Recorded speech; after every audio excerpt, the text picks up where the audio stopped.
آج آپ بلوچستان کی بات کریں جو ہمارا ملک ایک جسم ہے, وہ ایک جسم کا ٹکڑا ہے. حامد میر صاحب بات کرتے ہیں ان کی. آپ یہ یقین کریں, میں نے ایک ٹویٹ کی بلوچستان کے لیے. مجھے اس وقت اس بات کا علم نہیں تھا کہ وہ جو بینر فلائی کر رہا تھا اس پہ لکھا ہوا تھا کہ کچھ لکھا ہوا تھا کہ بلوچستان, جسٹس فار بلوچستان.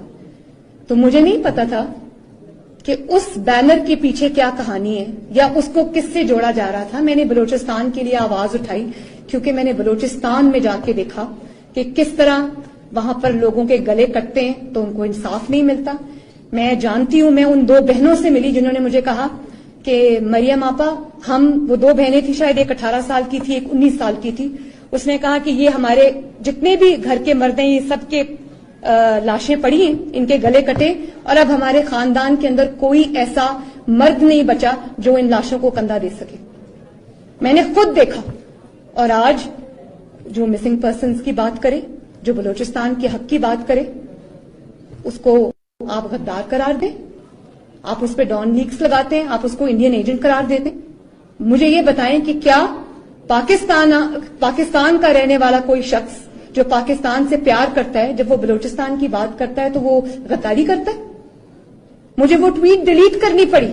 میں کبھی اس کو ڈیلیٹ نہیں کرنا چاہتی تھی, لیکن کیونکہ اس کو کہا جاتا ہے کہ انڈین پروپیگینڈا ہے, اس لیے مجھے وہ ٹویٹ ڈیلیٹ کرنی پڑی.